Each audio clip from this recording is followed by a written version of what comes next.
Olá, boa tarde, bem-vindo à nossa cozinha do Atual. E hoje tem um soufflé muito saboroso de carne moída, muito fácil de fazer. Vamos lá? Ingredientes na nossa bancada e realmente é fácil. O único trabalhinho que você vai ter maior se não tiver uma batedeira é bater as claras em neve. Vamos fazer isso já já. Primeiro, em uma panela, você vai diluir a farinha de trigo aqui nesse leite. Aqui eu estou usando leite integral, se você quiser pode usar o leite desnatado. Então, ó, vamos diluir toda a farinha de trigo, a quantidade, né, que a gente pede aí na receita. A farinha de trigo demora mesmo um pouquinho para ficar toda dissolvida, tem que tirar as pelotinhas e tem que fazer isso com o fogo desligado, viu? Não deve jamais esperar o leite esquentar para depois misturar a farinha de trigo. Feito isso, já está bem dissolvida, aí sim vamos ligar o fogo.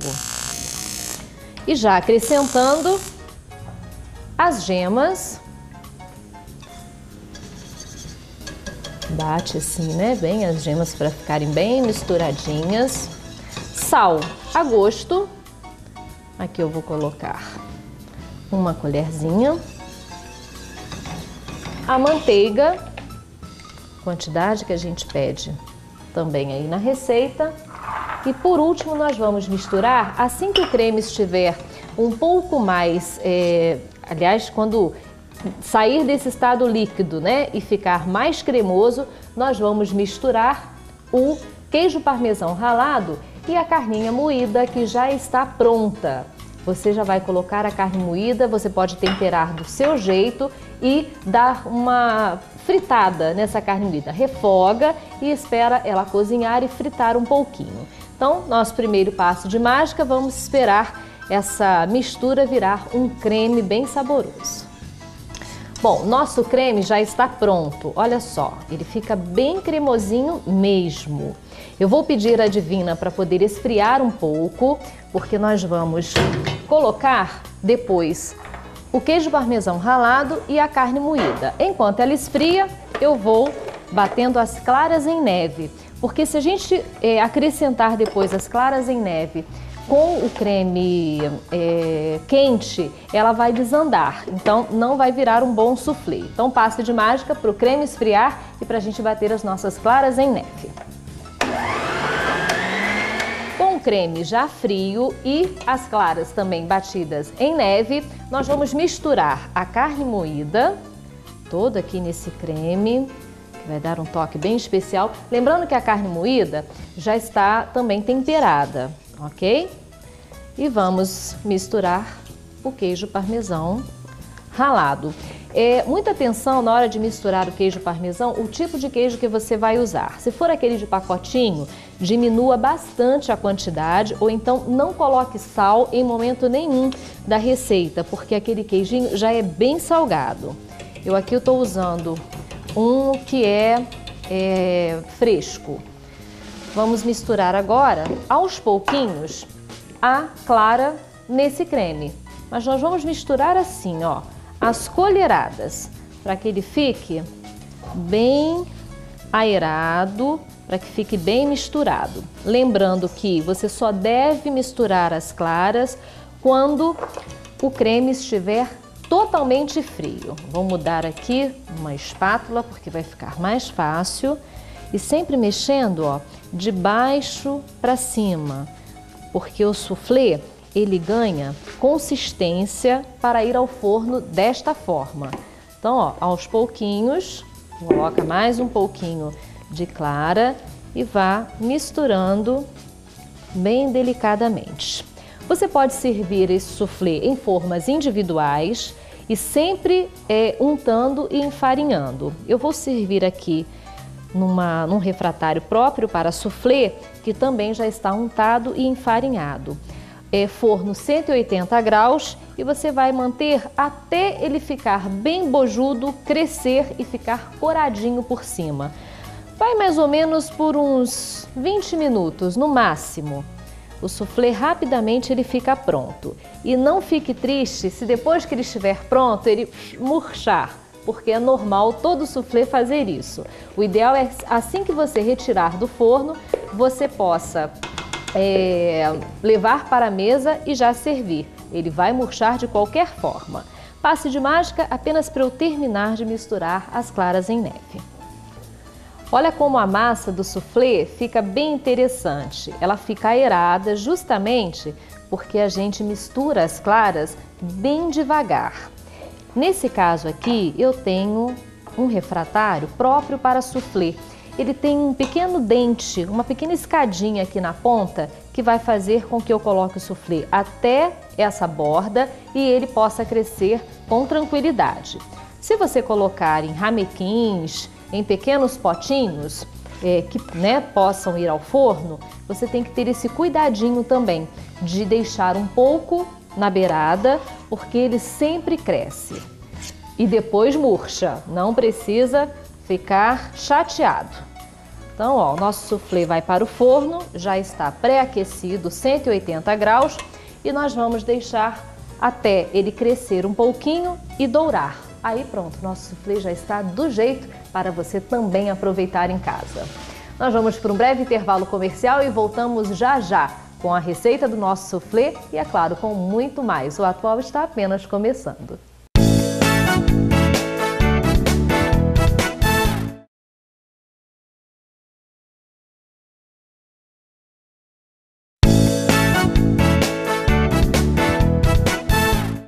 Nosso programa está de volta e hoje é dia de falarmos sobre o Código de Defesa do Consumidor. E o nosso advogado, Dr. Alexandre Valença, sempre dá dicas especiais, principalmente as informações para que a gente possa entender como tudo funciona. Vamos falar hoje sobre negativação, o que é isso e quais são as ideias mirabolantes que surgem por aí para tirar o seu nome do vermelho. Não é isso, doutor Alexandre? Exatamente, Luciana. Que bom tê-lo aqui mais uma vez. Eu que agradeço. Bom, primeiro, o que é a negativação, né? Para todo mundo em casa, recapitular tudo que, inclusive, a gente já falou sobre isso. Isso. A negativação é aquele procedimento, que é aquele método que é adotado pelas empresas para criar um rol de pessoas que não são não pagam suas contas em dia. Então elas ficam ali inscritas naquele rol de maus pagadores e por isso ela não consegue crédito. Na verdade é uma segurança para o próprio fornecedor do crédito, né? Sim. Então esse cadastro de maus pagadores é um cadastro como tal. O código estabelece que qualquer cadastro do consumidor, especialmente este, necessita de uma notificação prévia. Então, lembrando que a pessoa assim, que não está com condição de pagar, às vezes perdeu o emprego de um mês para o outro, aconteceu alguma coisa diferente, é importante que entre em contato e possa sanar a dívida de uma forma que não vá o nome para o negativo. É bom até falar o seguinte, a gente não está aqui pregando a inadimplência, né? De maneira Muito pelo alguma. Contrário, a inadimplência pesa sobre o próprio consumidor, né? Sim, com certeza. Então o que a gente está pregando é o seguinte, situações adversas acontecem na vida de todo mundo que levam a pessoa às vezes a não conseguir honrar seus compromissos. Sim. Daí o código estabelecer critérios para que o consumidor seja respeitado até mesmo nessa situação. Então a primeira questão que a gente fala da negativação é a notificação prévia. Os tribunais já têm condenado as empresas que efetuam a negativação sem uma notificação prévia. Aviso. As empresas tenham cuidado com isso, de enviar uma notificação para que o consumidor tenha ciência de que ele está prestes a ser negativado e ele pode ou ir lá e justificar a sua inadimplência por um motivo de força maior, desemprego, como você disse, ou então por esquecimento, ou então até mesmo demonstrar que ele pagou e é um erro da empresa. Às vezes vem escrito logo embaixo, na última frase, se você já efetuou o pagamento, favor desconsiderar este aviso. Isso as empresas têm usado bastante. Eu oriento o consumidor a não desconsiderar simplesmente, porque se é parte de um procedimento equivocado, ele vai continuar. Sim. Vai continuar eventualmente até com uma ação judicial de cobrança. Às vezes você pagou, aquilo chegou porque ainda não foi um processo aí bancário, Isso. alguma coisa que deu algum uma falha rolo. Nessa compensação entre bom verificar. o pagamento, então é bom procurar a empresa e demonstrar que você pagou. Porque a boa-fé é o princípio básico de qualquer relação de direito, né? Sim. Qualquer relação humana e relação de direito. E isso é importante na hora de você pagar uma conta e guardar essa conta. Isso. Que é o seu comprovante. A gente tem alguns critérios, alguns pagamentos, a lei já consegue dar uma segurança ao consumidor, né? Por exemplo, tarifas de telefonia tem um prazo máximo que a empresa pode cobrar, por ser um pagamento de trato sucessivo, ou seja, pagamento mês a mês. As empresas que fornecem serviço a crédito, o pagamento parcelado, ela tem que a cada ano fornecer uma certidão de quitação. Então você pode jogar todas aquelas continhas fora e guardar só a certidão de quitação. Então tem esses critérios com relação ao pagamento. Mas se de fato o seu nome foi negativado, que postura que o consumidor deve adotar agora? Houve a inadimplência, você foi notificado e você está com o seu nome negativado. Bom, tem duas situações aí. Está negativado mesmo por falta de pagamento ou está negativado porque simplesmente foi um erro. Isso pode acontecer das duas formas. Se foi um erro, se você já sofreu os danos daquilo, ou seja, você foi constrangido a tentar um crédito no mercado para aquela negativação indevida, cabe ao consumidor até uma demanda judicial para reparar esse dano de ordem imaterial, ou seja, um dano moral que ele experimentou. Porque aí você vai chegar num outro lugar, vai comprar alguma coisa, você não pode comprar porque seu nome está negativado e você nem sabe. Exatamente. Esse é o que quer se prevenir com a negativação, com a notificação prévia, isso, esse constrangimento.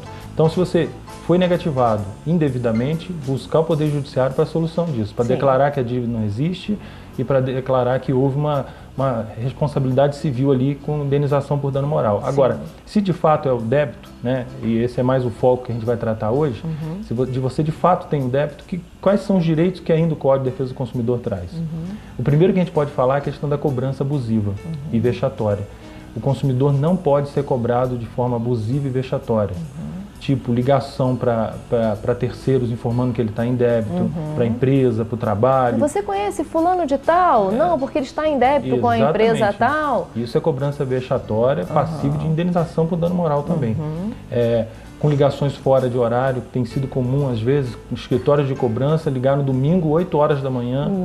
Isso é cobrança, os tribunais têm entendido isso como cobrança vexatória, porque vai além dos limites. A empresa tem o direito de crédito, né? Outra questão é com relação aos serviços de ordem essencial, água, luz. Você pode cortar, mas cortar com o intuito de cobrar por uma dívida pretérita, os tribunais também não têm aceitado. Né? Então, as duas questões, a questão da notificação prévia e da cobrança abusiva. Agora, existem outras situações também que podem envolver essa questão da cobrança. O consumidor tem que estar ciente de que a empresa ela pode incluir multas, pode incluir juros, pode corrigir. São práticas normais para manter aquele valor equivalente ao valor de mercado, a correção monetária, os juros, a multa. Por isso que é importante essa aproximação para haver uma negociação. Exatamente. Então a postura que o consumidor tem, você usou a palavra correta. O consumidor que está inadimplente, a postura que ele deve ter não é deixar o problema, que ele não vai se resolver. A postura que o consumidor tem é buscar solução junto ao seu credor para renegociar a dívida, para diminuir uma dívida mais cara por uma dívida mais barata. Se você está no cheque especial, que é o vilão dos juros, renegocie, faça um crédito pessoal. Procure o gerente do seu banco. Procure o gerente do banco, o gerente da loja que você parcelou no carnezinho, ver se ele pode renegociar, se ele pode parcelar em mais algumas vezes. Buscar essa postura, né? Agora, existe uma situação que vem acontecendo com bastante frequência e que nós vamos falar no próximo bloco, é que são assim ideias mirabolantes para você sanar as suas dívidas, mas tome muito cuidado que você pode entrar em outras bem maiores, não é isso? Exatamente. Mas no próximo bloco a gente fala sobre esse assunto.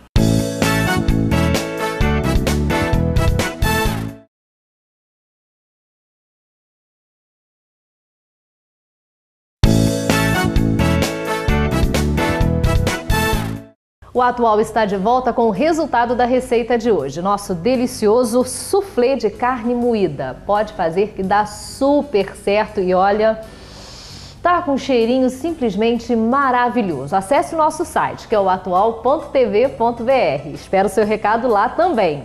E o Atual não para por aqui, tem muito mais para você. Voltamos a conversar com o Dr. Alexandre Valença e hoje nós estamos falando sobre negativação. O seu nome está negativado, mas como isso foi chegar a esse ponto? E uma situação muito importante é a questão de ideias mirabolantes que surgem que podem prejudicar você ainda mais. Dr. Alexandre, por quê? Tem sido uma prática comum, Luciana, das empresas. As empresas começaram a ver um nicho de mercado, uma possibilidade de uma prestação de serviço diferenciado. Ela entra em contato com aqueles que estão com seu nome negativado e apresenta uma suposta solução do problema. Queremos te ajudar. Queremos te ajudar, seus problemas se acabaram, né? Como diz a brincadeira. Buscam aquela apresentação de um contrato, de uma forma de solução que tira o seu nome. De fato, tira. Seu nome não está mais negativado. Só que com isso, você, na maioria das vezes, você está aderindo a um novo financiamento. Então você tinha uma dívida que no seu capital era um valor, ela cresceu em função dos juros, então você já está pagando o produto que você comprou, a camisa que você comprou, mais o juro do cartão de crédito. Eles pegam isso agora como um novo capital, esse valor X agora, junta tudo, refinancia isso e ele tira o seu nome. Só que, na verdade, você está aumentando o seu problema.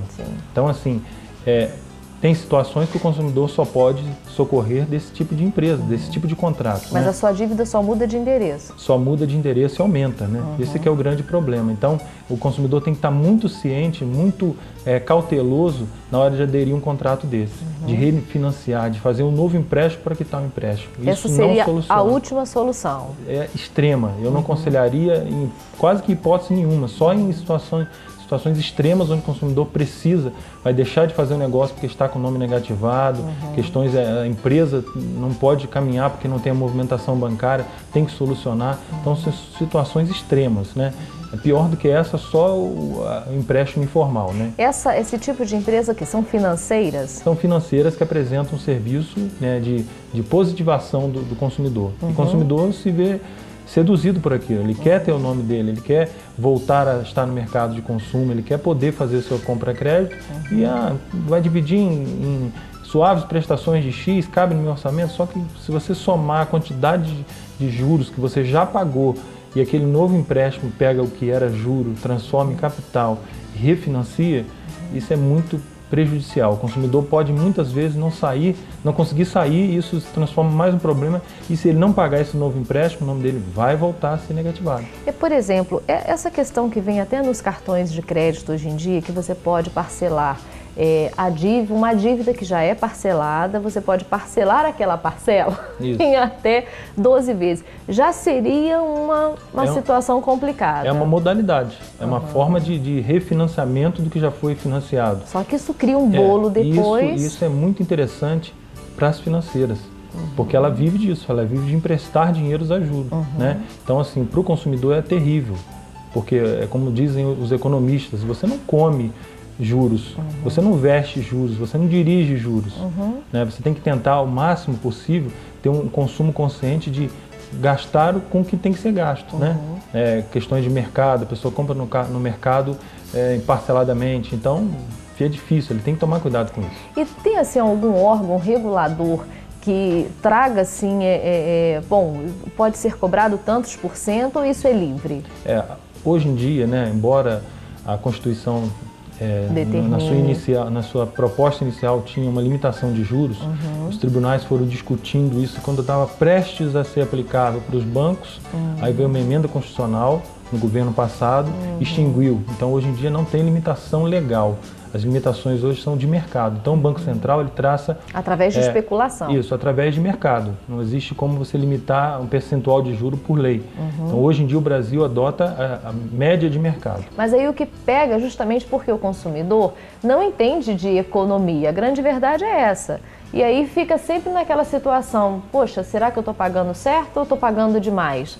A gente desconhece isso economicamente falando. Existem alguns critérios legais com relação aos juros, por exemplo, o anatocismo, que é aquela questão de juros sobre juros, isso não é permitido. Agora, o percentual de juros não há uma limitação legal. O consumidor tem que estar atento.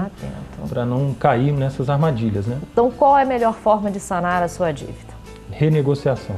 Com a própria empresa que você está devendo. Com a própria empresa que você está devendo, parcelando dentro do seu limite de orçamento para que você possa diminuir o problema e não aumentar o problema. E prestar muita atenção nesses juros. Muita atenção. Na verdade, consumir com consciência, né? O que está dentro do seu orçamento é o primeiro. Mas se chegou a esse ponto, renegociar, tentar diminuir o problema e não aumentar com novas ideias. Com certeza. Agora, doutor Alexandre tem um telefone de contato e um site também para que a gente possa fazer perguntas mais assim individuais. Quais são os contatos? O e-mail, o endereço eletrônico é meudireito@bol.com.br. E o telefone? O telefone é prefixo 22-2527-1054. Doutor Alexandre, obrigada mais uma vez e vamos ficar atentos sempre ao Código de Defesa do Consumidor. Eu que agradeço, obrigado. Com os nossos direitos e deveres. Exatamente. Obrigada, até a próxima. Até a próxima. O Atual vai ficando por aqui, mas amanhã estaremos de volta a partir de 12h15. Assista agora o SBT Jornal.